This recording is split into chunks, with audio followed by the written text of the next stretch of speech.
বিসমিল্লাহির রহমানির রহিম। আসসালামু আলাইকুম ওয়ারাহমাতুল্লাহি ওয়া বারাকাতুহু। প্রিয় বন্ধুগণ, আপনাদের আন্তরিক শুভেচ্ছা জানাই। মানুষের জন্যই মানুষ এমজেএম টিভিতে সকলের মঙ্গল কামনা করে শুরু করছি আজকের আয়োজন। আপনাদের জন্য আজকে যে বিষয় থাকছে, শিয়া গ্রুপের একটি দল হলো বাতেনিয়া। এর পরিচয় ও দলিল পরিবেশনা করছি আমি মোহাম্মদ আসাদুল্লাহ ফকির। প্রিয় বন্ধুগণ, আমরা জানি মুসলমানের মধ্যে ৭৩টি দল রয়েছে। ৭৩টি দলের মধ্যে কয়েকটি গ্রুপে বিভক্ত এবং প্রত্যেকটি গ্রুপের কিছু দল উপদল আছে, যারা ৭২টির সংখ্যা দাঁড়িয়েছে এবং একটি দল হচ্ছে আহলুল সুন্নাহ ওয়াল জামা। প্রিয় বন্ধুগণ, আজ আমরা শিয়া গ্রুপের একটি দল বাতেনিয়া এর পরিচয় ও দলিল আপনাদের সামনে উপস্থাপন করব। প্রিয় বন্ধুগণ, চলুন কথা না বাড়িয়ে শুরু করি আজকের আয়োজন। প্রথমেই থাকছে পরিচয় ও শ্রেণীবিভাগ। বাতেনিয়া হলো শিয়াদের সেই উপদল যা বাতেন অর্থাৎ অভ্যন্তরীণ অর্থ ভিত্তিকভাবে কুরআন ও হাদিস ব্যাখ্যা করে। এদের মূল বিশ্বাস বাইরের আনজাহির অর্থ নয়, বরং লুকানো গোপন অন্তর্যামী অর্থই শুদ্ধ দিক নির্দেশন করে। বাতিনি ব্যাখ্যার কারণে এটিকে অতি প্রাচীন ও ভ্রান্ত দল হিসেবে বিবেচনা করা হয়। প্রিয় বন্ধুগণ, আসুন জেনে নেই এই বাতেনিয়া দলের উৎপত্তি ও ঐতিহাসিক প্রসঙ্গ। এই ভাবধারা শুরু হয় নবম শতকের শেষভাগে ইসমাইলি শিয়াদের মধ্যেই, বিশেষ করে ফাতেমিদ খিলাফতের সময় আল খাত্তাবিয়া, আল মাইমুন এবং অন্যান্য বাতিনি গ্রুপ গঠন করে, যারা বাইরে শব্দের অতীতে লুকিয়ে থাকা আল্লাহর রহস্য বা ইলম খুঁজে বেড়ায়।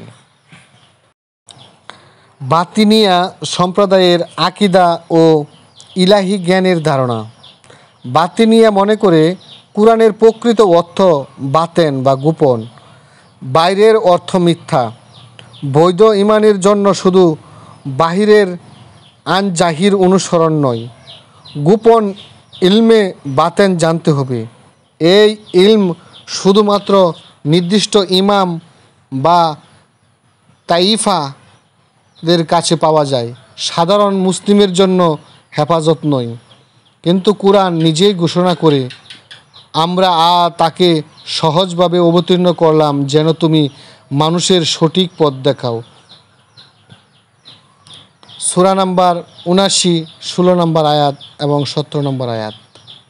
অর্থাৎ বাইরের মান যথেষ্ট, গোপন অর্থের দাবি কুরআন দ্বারার বাইরে। ইবাদত ও আধ্যাত্মিক চর্চা। বাতিনি দল বাইরে নামাজ, রোজা, জাকাতকে তেমন গুরুত্ব দেয় না। তারা বলে প্রকৃত ইবাদত হলো হৃদয়ের এলম তথা রুহানি নিজিমা খুঁজে পাওয়া। এই দাবি কুরআন হাদিসের বদলে ব্যক্তিগত অভিজ্ঞতাকে ধর্মীয় মাপকাঠি বানিয়ে দেয়। কিন্তু রাসূল করিম সাল্লাল্লাহু আলাইহি সাল্লাম বলেছেন, ইসলামের ৫টি মৌলিক স্তম্ভের উপর দাঁড়িয়ে আছে। সহিহ বুখারী, মুসলিম। বাইরে ওয়াজিব ব্রত ছেড়ে এই ধারা বাতিল। ৫টি স্তম্ভ: কালেমা, নামাজ, রোজা, হজ, জাকাত। কুরআন হাদিসের দৃষ্টিতে তাদের দলিল খণ্ডন। বাহিরের শব্দ তথা জাহির ছাড়া লুকানোর ইলম গ্রহণ করা যায় না। কুরআন স্পষ্টভাবে বাহিরের অর্থই নির্দেশ করে। হাদিস অনুসরণ না করে ব্যক্তিগত এলম দাবি কুফরি ঘনিষ্ঠ। কুরআনেও দ্বিতীয় নামাজ ও রোজা গুপ্ত ইলমের কৌতূহলের কোনো অনুমতি ও রাজনৈতিক ও সামাজিক কার্যক্রমে। 6. রাজনৈতিক ও সামাজিক কার্যক্রম। বাতিনিয়া রাজনৈতিকভাবে সক্রিয় নয়, বরং তারা ব্যক্তিগত তৎপরতায় গোপন গোষ্ঠী সৃষ্টি করে। ফাতেমিদ আমলেই ফাতেমিদরেই বাতিনি দ্বারা চালু ছিল, কিন্তু পরবর্তীকালে খরা ও অস্বীকৃতি বৃদ্ধি পায়। আহলে সুন্নাহ ওয়াল জামাত এর দৃষ্টিভঙ্গি বাতিনিয়া সম্পর্কে। আহলুস সুন্নাহর স্কলাররা ইমাম গাজ্জালি, ইবনে তাইমিয়া একমত, বাতিনিয়া একটি বিভ্রান্তিকর দিকচ্যুত উপদল, কারণ তারা কুরআন হাদিসের বহিরাগত অর্থ গ্রহণ না করে ব্যক্তিগত দৃষ্টিভঙ্গিকে রাষ্ট্রীয় কালাম ভাবছে। কেন তারা বিভ্রান্ত দল? বাইরের অর্থ অস্বীকার। আলেম বা ইমাম ছাড়া শরীয়ত অনুসন্ধানই নিষেধ। জাহির শিক্ষার বদলে গোপন অর্থের অনুসন্ধান।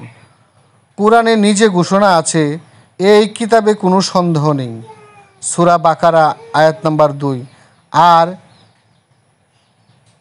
শিগুফা অর্থ তবুও প্রদর্শিত হয়েছে, গোপনে রাখা হয়নি।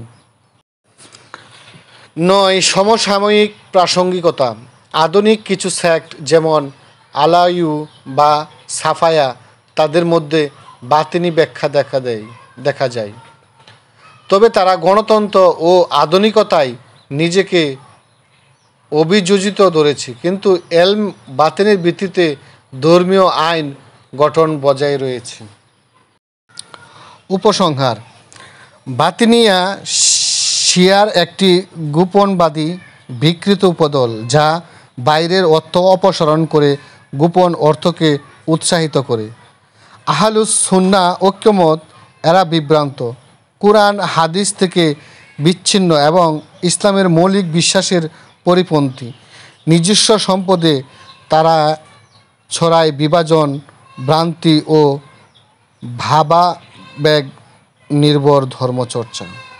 প্রিয় বন্ধুরা, এই বাতিনিয়া দলটি নিয়ে আহলুস সুন্নাত ওয়াল জামাতের বিভিন্ন বড় বড় ইমামগণ বলেছেন যে এই দলটি বাতিল, এবং তাদের সবচেয়ে বড় গ্রহণযোগ্যতা হলো তারা কুরআন ও হাদিসের পরিপন্থী নিজেদের মন গড়া মতো কুরআন ও হাদিসের ব্যাখ্যা করে। প্রিয় বন্ধুগণ, শিয়া গ্রুপের এরকম আরও যে কয়েকটি দল আছে, সে দলের ভিডিও ইনশাল্লাহ আগামী পর্বেও নিয়ে আসতেছি। সকলে ভালো থাকুন, সুস্থ থাকুন, নিজের প্রতি খেয়াল রাখুন, দেশকে ভালোবাসুন।